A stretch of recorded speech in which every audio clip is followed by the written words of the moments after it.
अस्सलाम वालेकुम। अच्छा बच्चों, आप में से कुछ लोगों से मुझे फ़ीडबैक मिला है कि मैं अपने लेक्चर के दौरान ज़्यादा से ज़्यादा उर्दू ज़बान का इस्तेमाल करूं ताकि आपको समझने में आसानी हो। तो आज से हम कोशिश करेंगे कि जितना मुमकिन हो मैं अपनी बात को उर्दू में एक्सप्लेन करूं। आपको याद होगा जब हमने कोर्स स्टार्ट किया था तो पहली ही क्लास में हमने अपने कोर्स लर्निंग आउटकम्स जो हैं वो डिफ़ाइन किए थे। इस वक्त तक हम फर्स्ट टू CLOs कवर कर चुके हैं। The first one was relevant to the basics of microbiology and biochemistry and second one was on the kinetics. तो इससे जो पिछले लेक्चर्स थे जो हमने ऑनलाइन लिए हैं, most of them were on kinetics, और एक लेक्चर जो है वो मैस ट्रांसफ़र से रेलिवेंट था जो कि हमारा थर्ड CLO है। अब जो लास्ट लेक्चर था उसमें डॉक्टर नबील ने आपको मैस ट्रांसफ़र का बेसिक कंसेप्ट्स और मैस ट्रांसफ़र की डिफरेंट थियरीज जो हैं उन्हें एक्सप्लेन किया और different modes of mass transfer पे डिस्कशन की, और आपने उनसे रेलिवेंट इक्वेशंस जो हैं वो भी डिराइव की।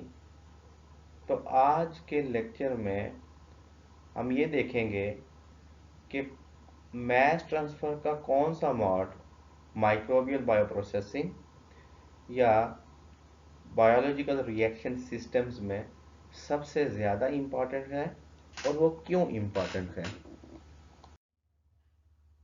Now when we think about a typical biological reaction system, then the two most important phases are the gas phase and the liquid phase. Why liquid phase is important? Because जो हमारा fermentation medium होता है it mainly consists of water, और gas इसलिए important है because in cell cultivation under aerobic conditions oxygen is transferred from gas phase to the liquid phase. Why? Because microorganisms uptake the gas in the dissolved form.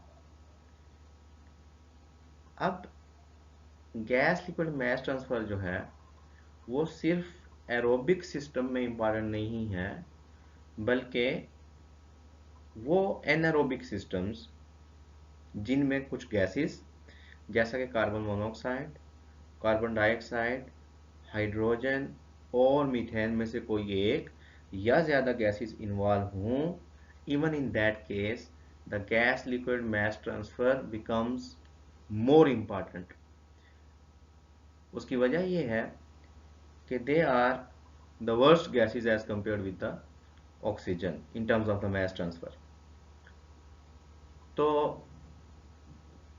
इसका मतलब ये हुआ कि gas और liquid phase हमारे लिए सबसे ज़्यादा इम्पॉर्टेंट है, और gas to liquid mass transfer को समझना भी हमारे लिए इम्पॉर्टेंट है। गैस लिक्विड मैस ट्रांसफ़र को थियोरेटिकली हम टू फिल्म थियरी से एक्सप्लेन करते हैं, which is the convective mass transfer, और आपने लास्ट लेक्चर में इस पर डिस्कशन भी सुनी। Now look at the picture.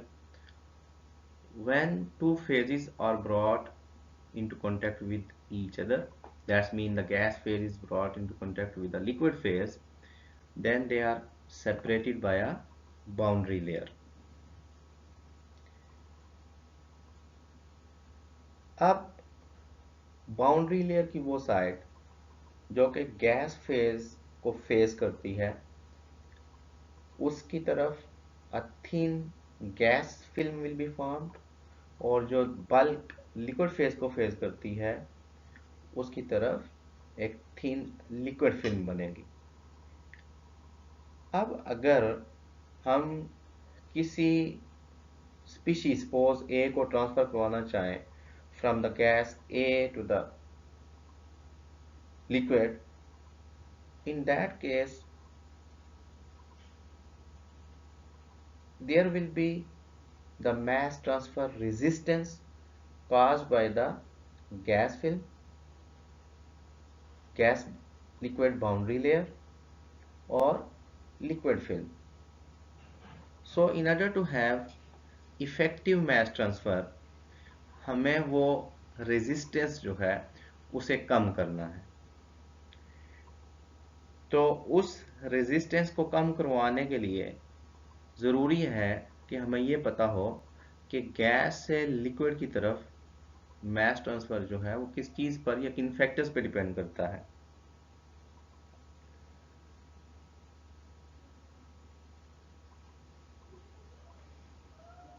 So when we talk about the mass transfer from one phase to the other phase, it involves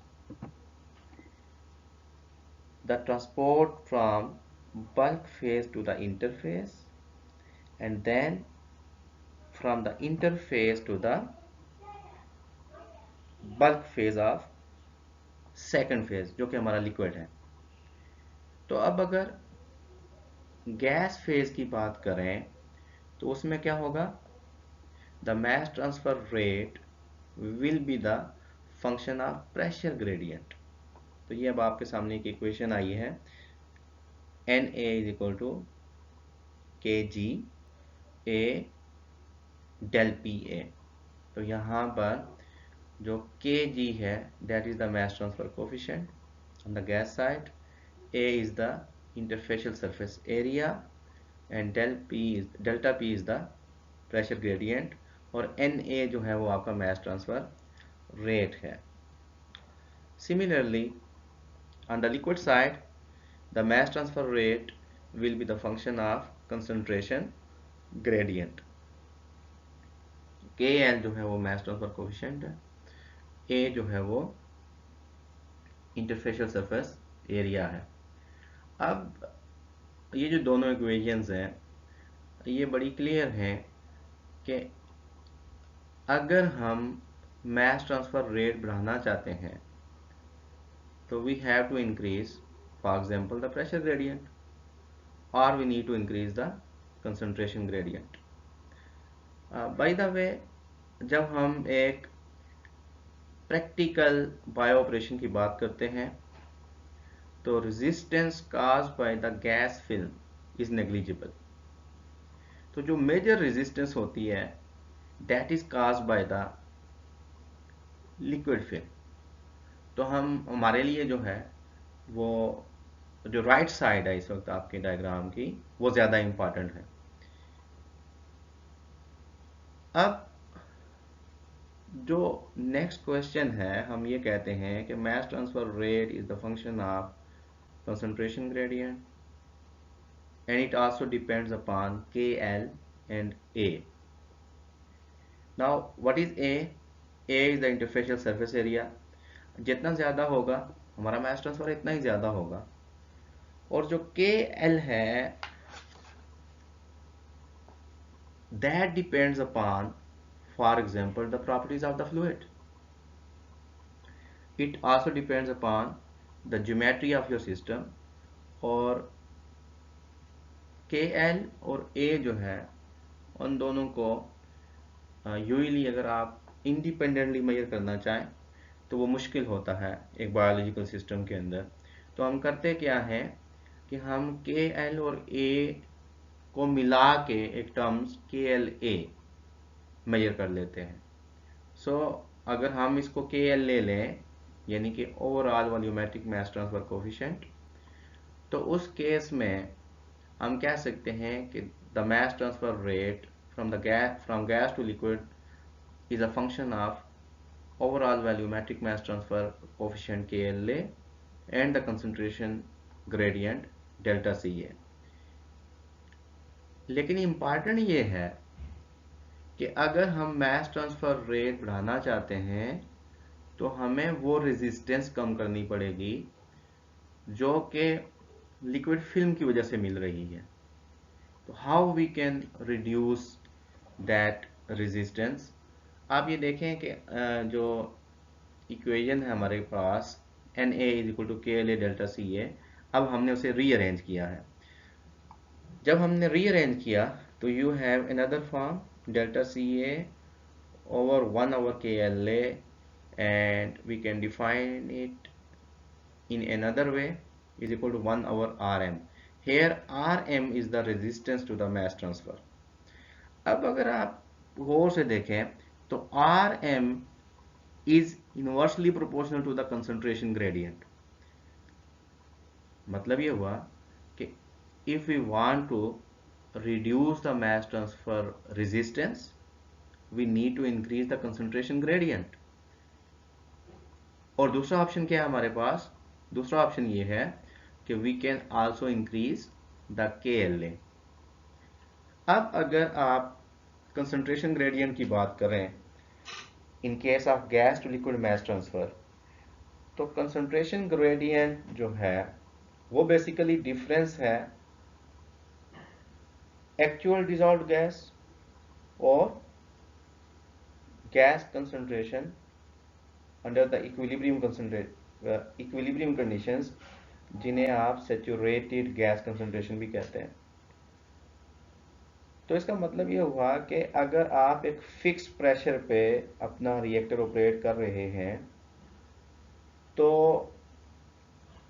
आपके पास margin बड़ा कम होगा कि आप डेल्टा सी ए को बढ़ा सकें, क्योंकि एक्चुअल डिजायर्ड कंसंट्रेशन डिपेंड करती है कि आपके सिस्टम के अंदर कितने माइक्रो ऑर्गेनिजम्स हैं।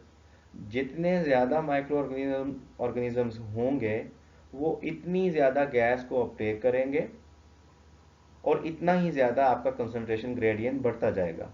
लेकिन जो आपने रिएक्टर को ऑपरेट करना है वो एक फिक्स्ड प्रेशर पे करना है, तो इसका मतलब ये हुआ कि जो इक्विलिब्रियम कंसंट्रेशन है या सैचुरेटेड गैस कंसंट्रेशन है उसको आप चेंज नहीं कर सकते। तो यहाँ पर हमारे पास बड़ा कम मार्जिन होता है कि हम मास ट्रांसफर रेट को कंसंट्रेशन ग्रेडियंट के ज़रिए बढ़ाएं। लिहाजा जितने भी इंजीनियर्स हैं, बायोकेमिकल इंजीनियर्स हैं, वो कोशिश करते हैं कि वो ऐसा रिएक्टर डिज़ाइन करें जिसका overall volumetric mass transfer coefficient यानी KLA ज़्यादा से ज़्यादा हो। जितना ज़्यादा KLA होगा इतनी ही कम जो है वो मास ट्रांसफर रेजिस्टेंस होगी। This slide shows the oxygen uptake in cell cultures. Even though this is specially made for oxygen, but same is true for any type of gas.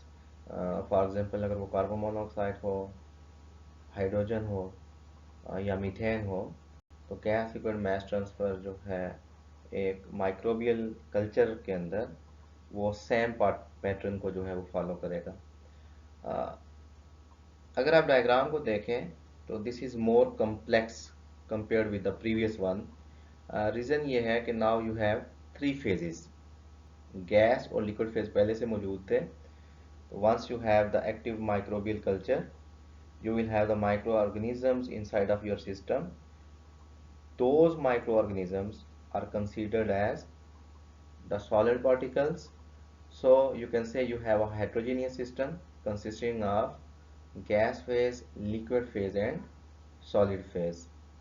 तो जो गैस लिक्विड फेज है उसको हम last slide पे जो है वो explain कर चुके हैं। And the next phase is the liquid solid phase. तो लिक्विड सॉलिड फेज में जो मेन रेजिस्टेंस होगी that will be caused by the liquid film surrounding the cells. क्योंकि जो आपकी गैस है first it will be dissolved inside the liquid and then it will be taken up by the microorganism। जो reaction होगा वो active side पे होगा and active side will be in the inside of the cell. अब अगर आप left to right देखें that is the length of transport, और जो आपका एक्सिस दिया हुआ है Y axis that is the oxygen concentration. तो लेफ्ट से राइट जो है वो कंसंट्रेशन आहिस्ता आहिस्ता कम होती जाती है। And there are 7 resistances in total, जो कि आपकी गैस को ओवरकम करनी है in order to be taken up by the microorganisms. But again जो most important है, they are 3: resistance caused by the gas film, resistance caused by the liquid film surrounding the bubble, and finally the liquid film surrounding the cell. इनमें से भी जो दो हैं they are negligible, हम उन्हें इग्नोर कर सकते हैं, और जो लिक्विड फिल्म है वो जो रेजिस्टेंस प्रोड्यूस करेगी that will be significant and we need to reduce that one. So the mass transfer rate through the boundary layer will be the function of overall volumetric mass transfer coefficient KLA and the concentration gradient CAL star minus CAL. So if we want to reduce the resistance and we want to increase the mass transfer rate, we have two options. Number one, we can increase the KLA of our system. That's mean हम ऐसा reactor design करेंगे जिसका KLA ज़्यादा से ज़्यादा हो, और दूसरा ऑप्शन ये है कि हम अपने जो सिस्टम है उसका कंसंट्रेशन ग्रेडियंट ज़्यादा से ज़्यादा बढ़ाएंगे। मैंने आपको पहले बताया है कि जो सेकंड ऑप्शन है वो ज़्यादा प्रैक्टिकल नहीं है, लिहाजा हम ऐसा बायोरिएक्टर डिज़ाइन करने की तरफ जाते हैं जिसका KLA ज़्यादा से ज़्यादा हो। तो अब अगर हम कोई रिएक्टर डिज़ाइन करते हैं तो क्वेश्चन ये है कि उसका कितना KLA होगा। उसके लिए हमें ये पता होना चाहिए कि KLA कैलकुलेट कैसे करते हैं। तो आपके पास ये जो इक्वेशन है, अगर आप इसे सॉल्व करेंगे तो you will get a linear form y is equal to mx, or once you have that one you can plot a graph, और उस ग्राफ की स्लोप से आप अपना KLA मेजर कर सकते हैं। जी, तो let's see how to calculate the KLA. This is the equation for the mass transfer rate, and once you solve it you will have a linear form जिसे यूज करते हुए आप KLA को कैलकुलेट कर सकते हैं, and this is how you solve it. अब I am giving you some data. You have the time and then you have the dissolved substrate, और वो जो सबस्ट्रेट है वो यहाँ पर आपके पास एक गैस है, कार्बन मोनोऑक्साइड। ये ट्रिप्लिकेट डेटा है, इसका मतलब ये हुआ कि ये 3 मेजरमेंट्स हैं। तो अगर आपने KLA कैलकुलेट करना है then you should have ln of 1 minus CL over C star on the y-axis and T on the x-axis, time. तो टाइम के अगेंस्ट जो आपके पास मेजरमेंट्स हैं they are basically CL। For example जो time आपके पास जब ज़ीरो है तो डिजॉल्व्ड सबस्ट्रेट जो है उसकी कंसंट्रेशन भी ज़ीरो है। After 15 seconds the dissolved gas concentration increases. In the first data set it's 3.13, और फिर टाइम के साथ साथ ये इंक्रीज होती जाती है, और and after 135 seconds you have 26.24, actually it's in milligram per liter। तो आपके पास टाइम के अगेंस्ट CL की वैल्यूज हैं लेकिन C स्टार की वैल्यू नहीं है। तो एक तरीका तो ये है कि जो मैक्सिमम वैल्यू है वो ही आपकी जो है वो सैचुरेटेड गैस कंसंट्रेशन है। लेकिन सम टाइम ऐसा होता है कि आपके पास डेटा सेट ऐसा होता है कि मैक्सिमम कंसंट्रेशन के बाद भी कोई ना कोई मेजर्ड वैल्यू होती है so the best way is कि आप प्लॉट करें टी वर्सेस सी एल, यानी टाइम के अगेंस्ट जो आपको सी एल का डेटा दिया हुआ है इसे प्लॉट करें. You will have a graph like this, and then from the y-axis you can calculate the maximum value of CL, and that maximum value will be C star.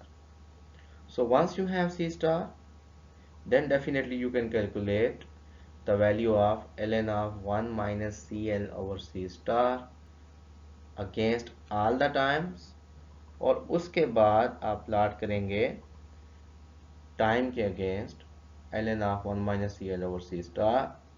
चूंकि ये एक linear equation है तो you will get a straight line, and then you can calculate the KLA from the slope of that line. तो ये तीनों जो data sets हैं आपने इन्हें यूज़ करना है, और उसके बाद आपको 3 KLA की वैल्यूज़ मिलेंगी, उनकी आप एवरेज लें और उनकी स्टैंडर्ड डेविएशन लें. That will be the KLA of your reactor. Now let us discuss the factors affecting the cellular oxygen demand inside the reactors. अच्छा, इससे पहले जो हमने डिस्कशन की that was relevant to the substrate delivery or supply rate to the reactor, और हमने ये कहा कि mass transfer rate is a function of overall volumetric mass transfer coefficient and the concentration gradient.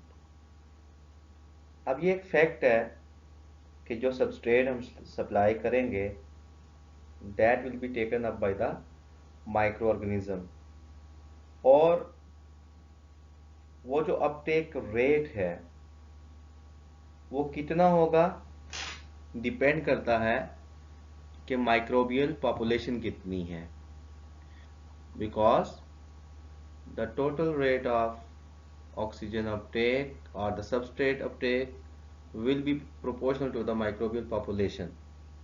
जितने ज़्यादा माइक्रो ऑर्गेनिज्म सिस्टम के अंदर मौजूद होंगे इतनी ही ज़्यादा ऑक्सीजन की रिक्वायरमेंट होगी या इतनी ज़्यादा डिमांड होगी.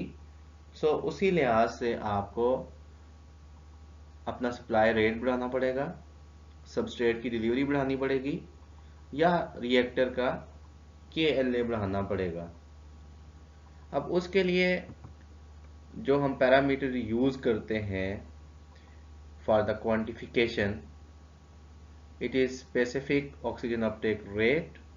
हमने इसे पहले भी डिस्कस किया था when we were studying the substrate uptake kinetics, or it is Q naught and its unit is millimole per gram cell per hour. अब Q naught जो है that is the specific substrate uptake rate. एक reactor के अंदर जो microbial population है वो total कितना सबस्ट्रेट अपटेक कर रही है अगर आपको चाहिए तो you can simply multiply it with the microbial population, that is x. और अगर आप इसको मल्टीप्लाई करेंगे तो gram cell will be cancelled out with the gram cell. You can define another term that is capital Q naught, and that will be the substrate consumption rate or substrate uptake rate, और वही basically आपके microorganism की demand होगी. And you can write it as capital Q naught is equal to small q naught x.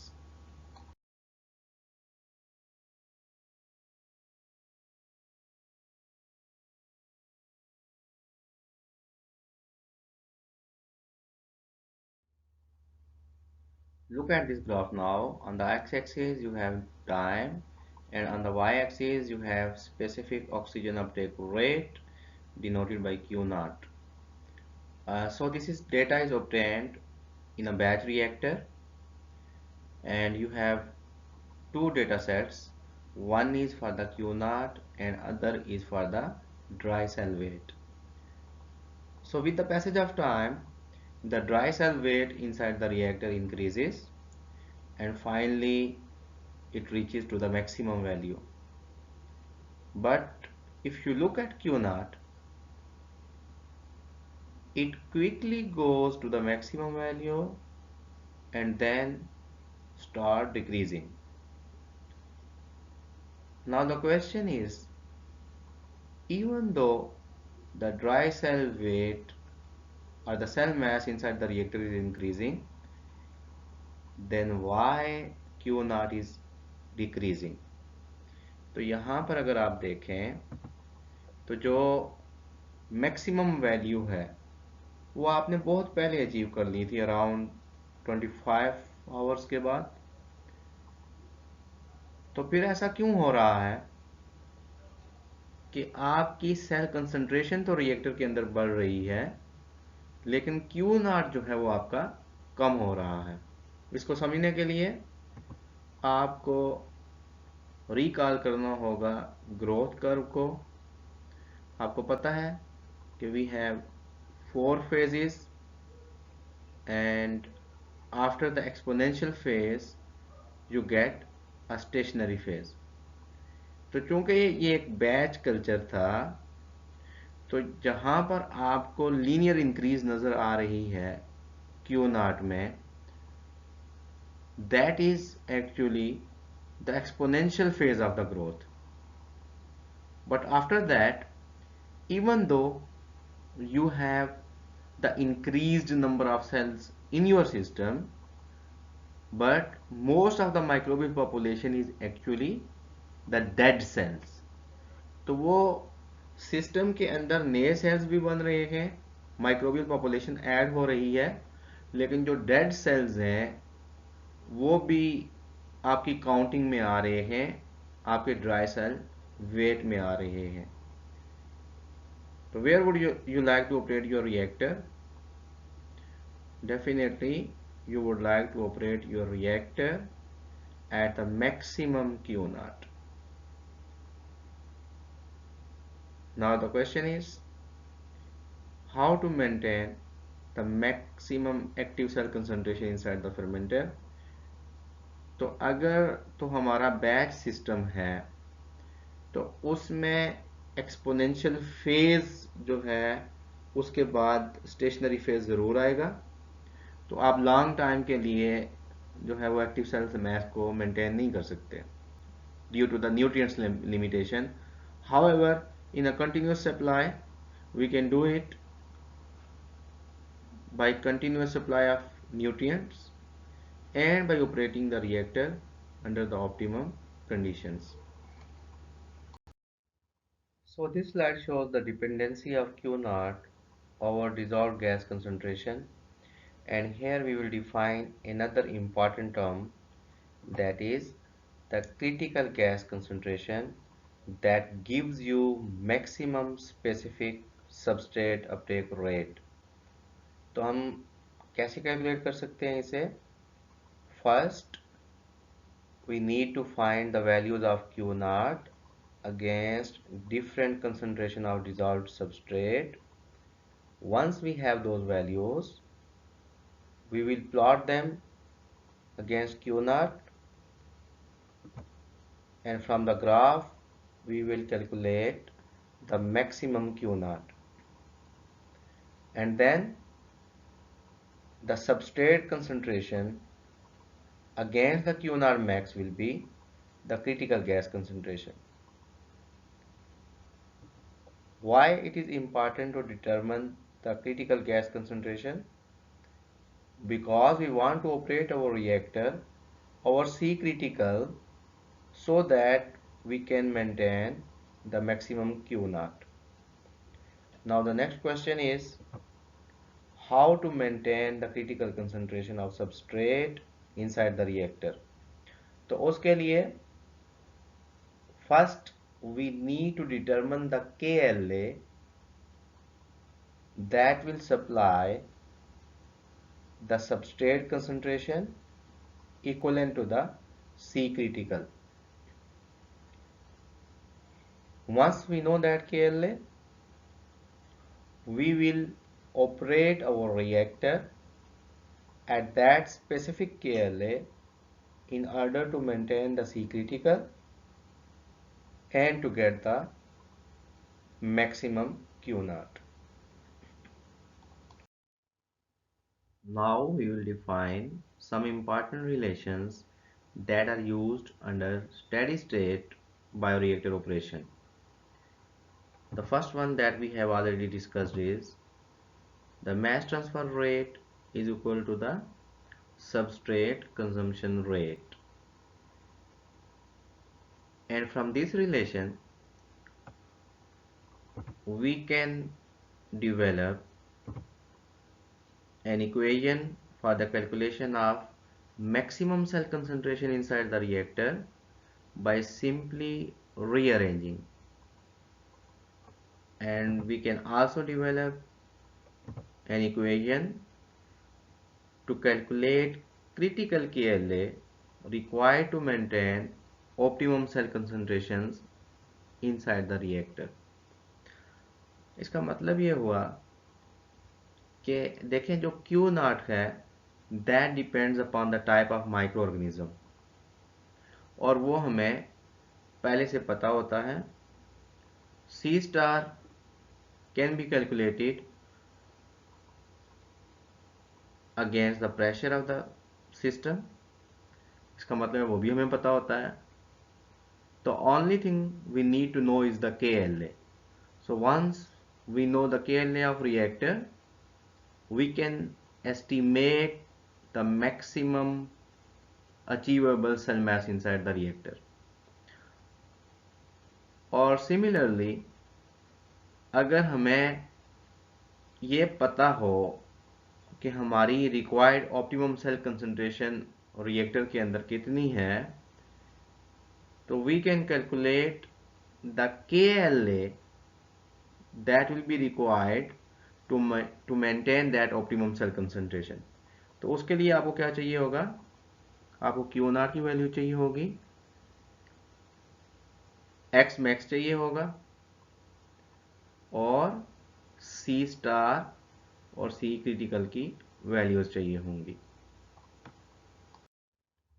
अब हम कुछ problems करेंगे so that we can understand the importance of mass transfer in bioprocessing.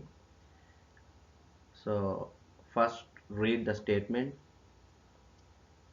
Serratia marcescens bacteria are used for the production of threonine. The maximum specific oxygen uptake rate in the batch culture is 5 millimole of oxygen per gram cell per hour. It is planned to operate the fermenter to achieve a maximum cell density of 40 gram per liter. At the fermentation temperature and pressure, the solubility of oxygen in the culture liquid is 8 into 10 raised to power minus 3 kilogram per cubic meter. At a particular stirrer speed, KLA is 0.15 per second. Under these conditions, will the rate of cell metabolism be limited by mass transfer or depend solely on the metabolic kinetics? देखिए आपके पास एक bacteria है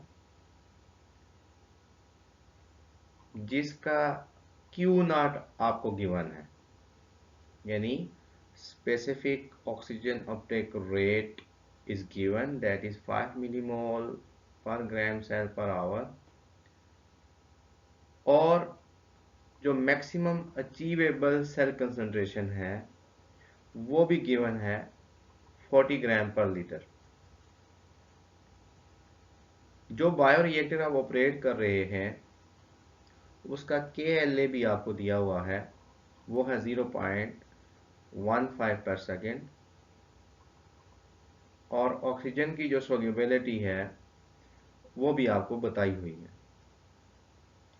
question ये है कि अगर इन conditions पे आप बायोरिएक्टर को ऑपरेट करेंगे तो क्या आपका सबस्ट्रेट सप्लाई रेट एनफ होगा to meet the requirement of the microorganism, या उससे कम होगा या ज्यादा होगा? उसी बेस पे आप बता सकेंगे कि your system is either a mass transfer limited one or the kinetics limited one। तो उसके लिए सिंपली हमने क्या करना है कि सबसे पहले आप क्यू नॉट की वैल्यू लिख लें और फिर आप उसमें से क्यू नॉट एक्स निकाल लें। आपको पता है कि Q not x is the oxygen Uptake rate by the microbial population. तो एक्स जो है वो आपको गिवन है, क्यू नॉट भी गिवन है, तो इससे आप आसानी से क्यू नॉट एक्स निकाल सकते हैं। Similarly you can also find the substrate supply rate, क्योंकि आपके पास के एल ए भी मौजूद है और सी स्टार भी मौजूद है। And once you have these values you can simply use the mass transfer rate equation under the steady state। जो लेफ्ट साइड है वो आपका mass transfer rate है और जो राइट साइड है वो ऑक्सीजन अपटेक रेट है। आइडियली इन्हें बराबर होना चाहिए, लेकिन अगर कैलकुलेशन के बाद supply rate is less than the Uptake rate, तो इसका मतलब ये होगा कि your system is mass transfer limited one। That's mean we are not supplying enough substrate to meet the requirement of the microorganisms। और दूसरी कंडीशन ये हो सकती है कि mass transfer rate or the supply rate is greater than the Q naught x।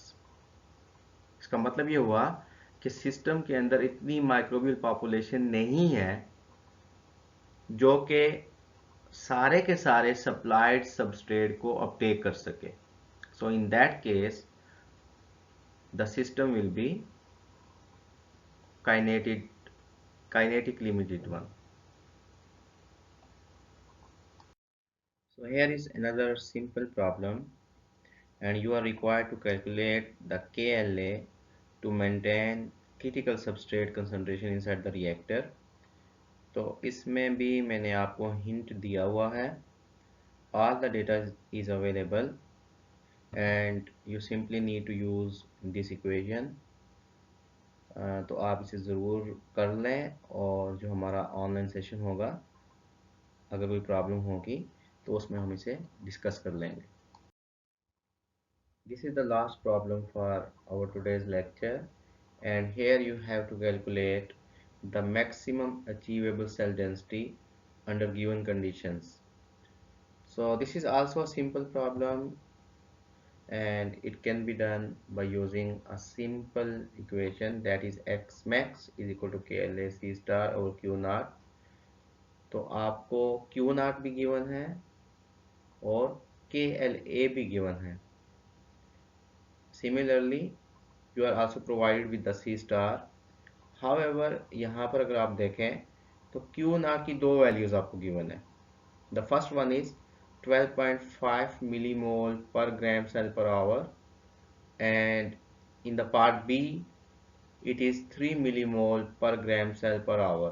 तो इसका मतलब ये है कि आपने सिंपली अपनी कैलकुलेशन को रिपीट करना है। एक दफ़ा जो है वो आपने क्यू नॉट की वैल्यू 12.5 यूज़ करनी है और एक दफ़ा 3 यूज़ करनी है। जब आप प्रॉब्लम पढ़ेंगे तो आपकी अंडरस्टैंडिंग क्लियर हो जाएगी कि जो सेकंड वैल्यू है 3 मिलीमोल पर ग्राम सेल पर hour, this is the reduced value because of the inhibitor. तो आपको एक्स मैक्स की दो वैल्यूज मिलेंगी, तो इनहिबिटर की एडिशन की वजह से जो एक्स मैक्स है वो रिड्यूस भी हो जाएगी। In fact I have already solve this problem for you. Thank you very much.